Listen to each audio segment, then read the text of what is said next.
Hello everyone. आज का topic of discussion है व्हीटस्टोन ब्रिज। व्हीटस्टोन ब्रिज एक साइंटिस्ट के नाम पर एक स्पेशल टाइप का सर्किट है। ठीक है, स्पेशल टाइप का सर्किट है और उसमें एक स्पेशल कंडीशन लगती है, उसे हम समझेंगे। ठीक है, और इसका जो प्रूफ है वो सीबीएसई में पूछा जाता है। ठीक है, 2 नंबर में 3 नंबर इसका प्रूफ भी पूछा जाता है और इसमें क्वेश्चंस बहुत सारे बनते हैं जो कि हमारे कॉम्पिटिशन में बहुत पूछे जाते हैं। ठीक है, अब व्हीटस्टोन ब्रिज ये सर्किट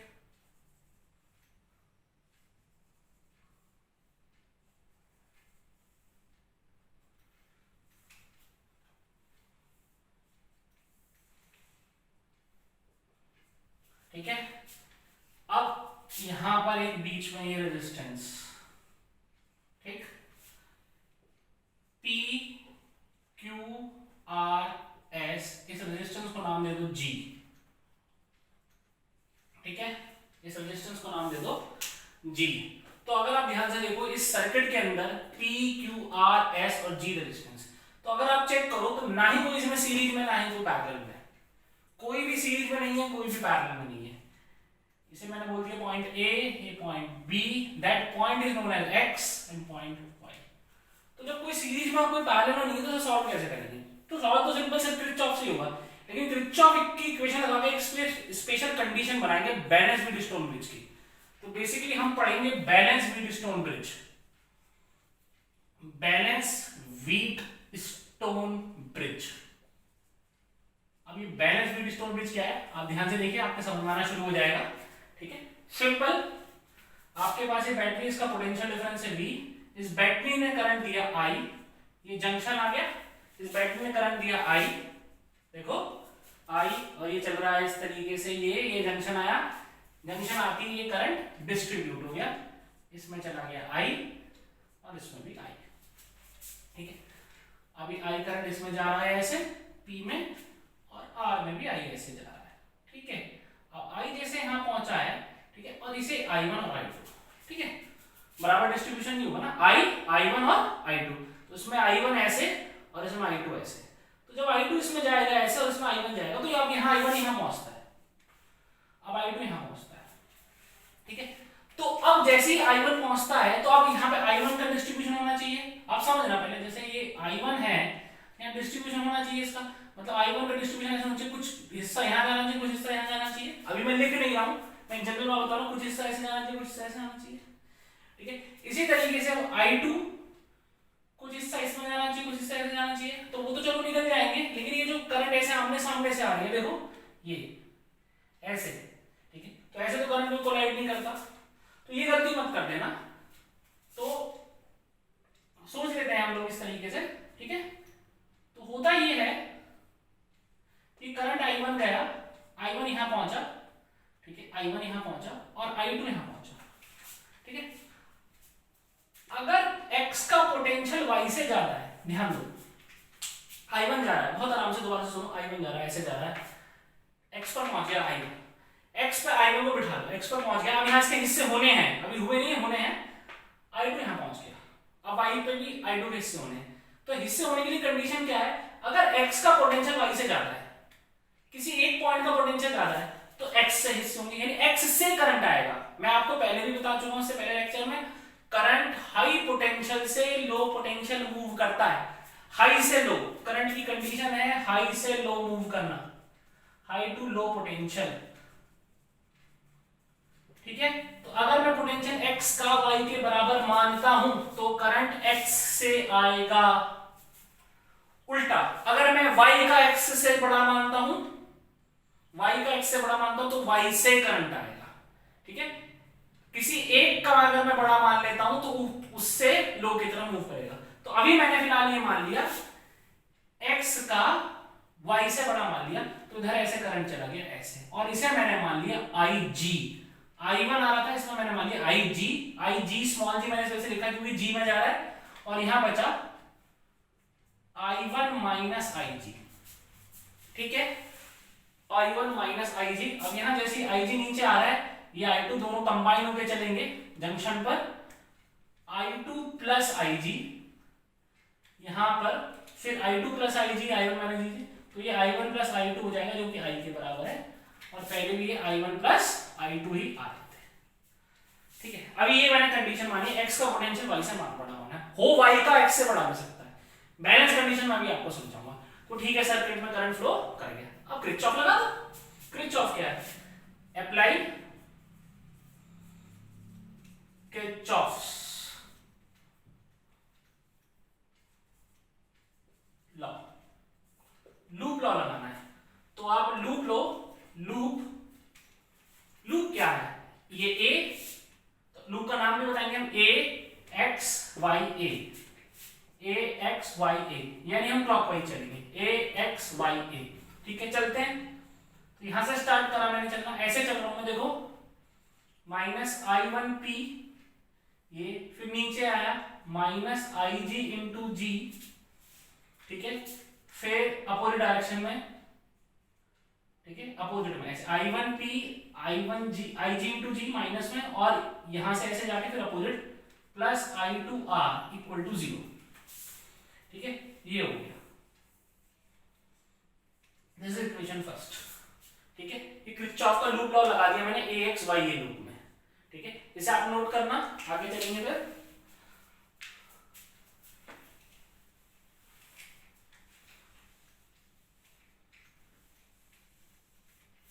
ठीक है, अब हम लूप लेते हैं, loop x b y x, x b y x, यहां भी मैं क्लॉकवाइज चल रहा हूं, x b y x। ठीक है, फिर यहां से स्टार्ट हुआ करंट के साथ, minus i1 minus IG into Q, है ना, करंट के साथ पोटेंशियल घटा। फिर यहां अपोजिट जा रहा हूं, देखो ये ऐसे जा रहा है, मैं ऐसे आ रहा हूं, तो plus I2 plus IG into S। ठीक है, और फिर इसके अपोजिट जा रहा हूं, plus IG into G equal to 0। ठीक है, ये हो गया। ये लूप सेकंड में मैंने ले लिया, एक लूप ये लिया, ये ट्रायंगल की फॉर्म में, एक ये लूप लिया, ये इक्वेशन सेकंड। ठीक है, दो इक्वेशन मेरी किरचॉफ की बन गई है। अब आप दोनों इक्वेशन को अगर ध्यान से देखो, ये इक्वेशन तब बनी है जैसा मैंने बताया कि x का पोटेंशियल y के बराबर है, बड़ा है, सॉरी, x का पोटेंशियल y से बड़ा है।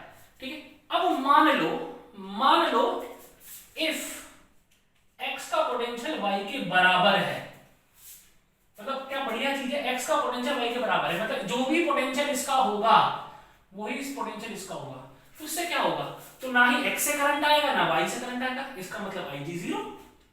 इंटरेस्टिंग फैक्ट है ना।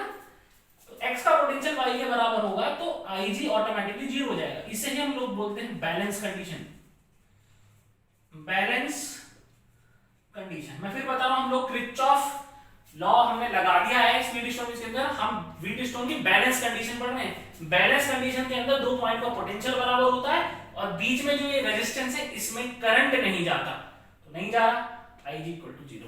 अब नहीं जा रहा तो आप पुट कर दो। ठीक है, अब क्या होगा जब करंट नहीं जा रहा, तो इस इक्वेशन फर्स्ट पर आ जाओ। तो यहां देखो IG को जब आप 0 पुट करोगे, यहां 0 पुट करोगे तो ये 0 हो जाएगा। ठीक है, तो ये क्या बचेगा, I1P plus I2R equal to 0।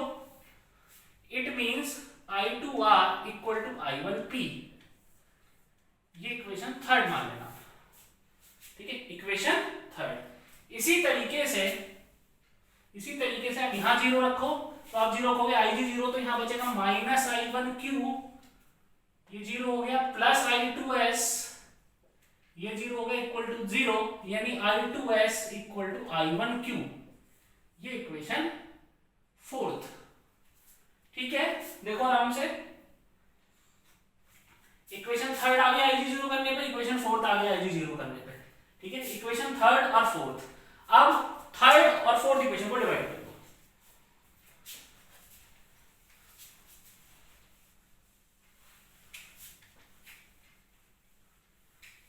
ठीक है, थर्ड और फोर्थ दिखनी चाहिए आपको, ये भी थर्ड इक्वेशन, ये भी फोर्थ, दोनों को डिवाइड करो। Divide equation third by fourth. जब डिवाइड करोगे तो I1P, I1Q, I2R, I2S, ये कैंसिल आउट, ये कैंसिल आउट, तो आप देखोगे P अपॉन Q बराबर R बाई S। बहुत बढ़िया रिजल्ट निकल के आया। क्या रिजल्ट निकल के आया? ये P था, ये Q है, ये R है, ये S है। P अपॉन Q का रेशो R बाई S के बराबर आ रहा है। इसका मतलब क्या है? इसका मतलब समझते हैं, ठीक है। P अपॉन Q का रेशो R बाई S के बराबर है, तो हमने डिवाइड कर दिया, इसे नोट कर लेना।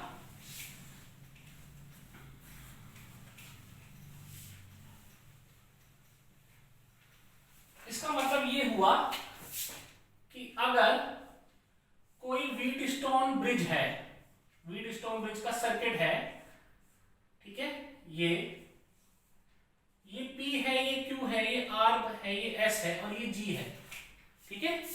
तो आप क्या देखते हो इसके अंदर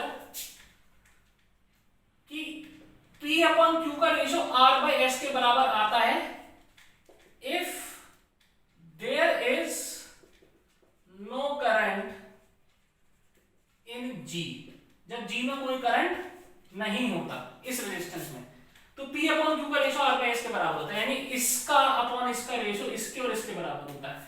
तो इस बात को उल्टा भी समझ लो, ठीक है, कि इफ अगर इस बात को उल्टा, अगर P अपॉन Q का रेशो R बाई S के बराबर होगा, ठीक है, अगर P बाई X का रेशो R बाई S के बराबर होगा तो G में रेजिस्टेंस नहीं जाएगा, G में रेजिस्टेंस नहीं आएगा। मतलब अगर मैं एग्जांपल आपसे बोलूं, ये एक रेजिस्टेंस है, ये एक रेजिस्टेंस है, ये एक रेजिस्टेंस, ये एक रेजिस्टेंस और ये बीच में एक रेजिस्टेंस है।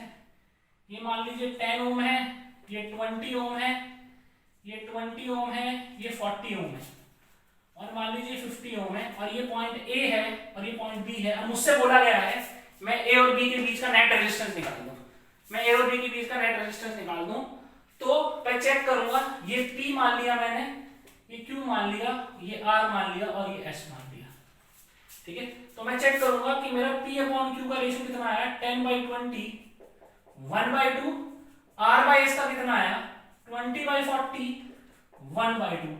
इट मींस मेरे P अपॉन Q का रेशियो R बाई S के बराबर आ गया, यानी इसका अपॉन इसका रेशियो इसके बराबर आ रहा है। तो इस वाले सर्किट में बीच में जो रेजिस्टेंस लगा है इसमें कोई करंट नहीं जाएगा। जब कोई करंट नहीं जाएगा तो मैं इसे हटा दूंगा, यहां से हटाने के बाद सर्किट मेरा ये बन जाएगा,